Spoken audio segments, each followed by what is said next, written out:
Indie games are an interesting beast, ranging from literally unplayable to wonderful hidden gems that, well, 99% of people will probably never hear of outside of the insane ramblings of some random weirdo on the internet funded by the support of a handful of kick-ass patrons and backers. Well, in an effort to get these games more love, I'm going to be that random weirdo, starting with what has weirdly become one of my go-to palate cleansers after the devs sent me a key, and that is Elemental Survivors. When I need a break from working my way through games that get marathon reviews and doing test runs on games that make me want to tear my hair out, Elemental Survivors has been my comfort food for a few weeks now. Sure, it's yet another early access bullet heaven, and it's in the growing sub-niche of party-based ones as well, but it is consistently more engaging, accessible, and relaxing to play than a lot of its competitors, without being a complete pushover like certain other titles. This is because, whether intentional or not, the game has adapted a much smoother curve to its difficulty, so you're not ramming your face against the wall for meta progression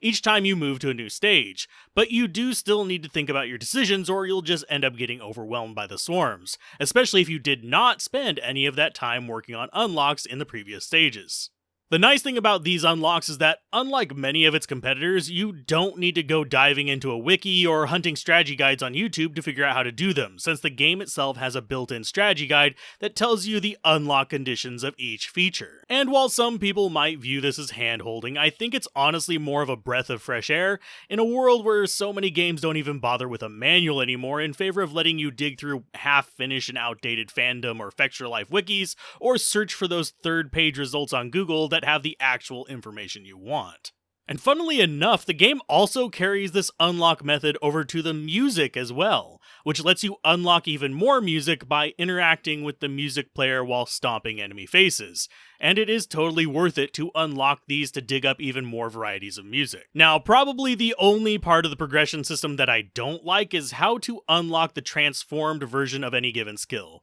You basically have to get up to the maximum level in a separate run. So if you want a max level aura, you need to get it to the level 10 in one game before you can get the upgrade in your next game. This just puts a bit of a stopgap between enjoying a skill and enjoying its evolution, which feels a little off to me, and I'd much rather see it unlock that in the same session to maintain the flow of play. The rest of the progression is fairly standard, basically global upgrades such as damage, speed, health, etc., and a mix of specifics that let you gather more items, party members, or attack abilities on a specific run, up to a limit. And these progress fairly smoothly, since I'm pretty far into the upgrades and have yet to reach a point where a run does not give me enough resources for at least a little bump. That said, I'm still not overpowered enough to easily stop 6th or 7th tier maps unless I build towards the strongest skills in my arsenal, which, yes, some skills are just straight up better than others in terms of ease of play, but this is going to happen anytime you have varied attack patterns and stat systems, since it is impossible to get a garlic skill versus a precision skill due to player ability being a factor. And really, since this is a single player game, there's no need for perfect balance between the characters, the skills, or even the items, since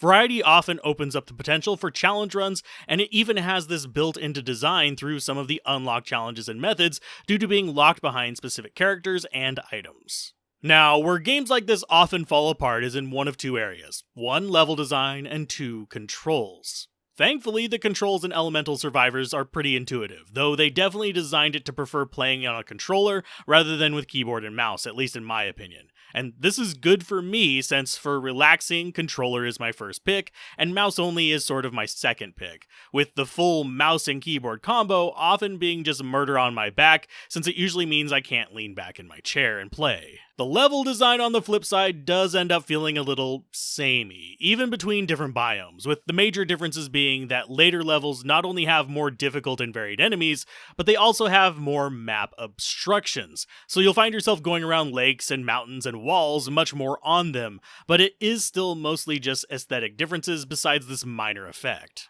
And yes, each of the levels is limited in size, so there are walls that you can run into on any of the 4 sides of the map, so you won't end up just walking in one direction the entire time. Instead, you'll generally be traveling between towns, shops, and upgrade locations to enhance your party throughout the course of a level. And if you want a bit more challenge, there is a higher tier mode for each of the levels that gives you more experience and money, but makes you have to survive through more and tougher enemies. So it is pretty easy to do some minor adjustments to difficulty there, but I never found them overwhelming. As far as in the actual match, there is, as expected, a bit of RNG involved, since the levels up towns and item shops, and even the side quests when you unlock them use the familiar bullet heaven format of picking your favorite option from a randomly generated list based on what you have unlocked and how many open slots you have left. So sometimes, especially if you're going for unlocks that require having a specific group of party members, it can get a bit chaotic and annoying to achieve if you have bad luck and you already unlocked a large number of characters. Similar situations for needing a specific piece of equipment to get the chance at another as well, though at least with that one, I found that just loading up on 5 item slots and going ham at it worked just fine. The side quests, though, I never really found much purpose in pursuing those. They were simply just more item levels up and enemies in a round, and felt more like a difficulty modifier rather than something I felt the need to actually engage with. I kind of wish they were used to unlock other things, sadly, even if it was just in higher difficulties, new region-specific items, or something more meta-progression-oriented in theme. As it stands, they are just more enemies and experience. Now, this is a party-based bullet heaven as well, and thankfully you only take damage if your main character gets hit, so them being a weird tail behind you is not a problem, and I actually really like how it functions, with your main character and your active attack skills being full-size, fully modified by items and abilities, and generally the major source of damage, but your party members do still get to have each of their own abilities that they would have if you chose them as your main, just downsized and weakened a bit, so you can still use that weapon to block projectiles or have an AoE garlic aura following you at the end of your team's tail. And being able to have up to 5 additional party members makes it a ton of fun to just combine an army on top of your main character's skills for some great stat and effect boosts to the entire party, as well as choosing a chaotic arsenal of power yourself. Now, while writing this, the devs actually released a new mode, Journey Mode, which I have not gotten to deep dive as far into yet, but my first impressions are that it's still a little rough around the edges. The way it functions, though, is that every minute you're whisked off to another location to fight through a different group of enemies until you eventually arrive at the boss towards the end. As of right now, the mode feels a bit too disjointed for my taste, since there will sometimes be towns or item shops that spawn that you simply cannot even reach within a minute while beelining towards them, which greatly hurts your growth, since to do so, you have to give up a lot of experience due to walking away from it to reach the target.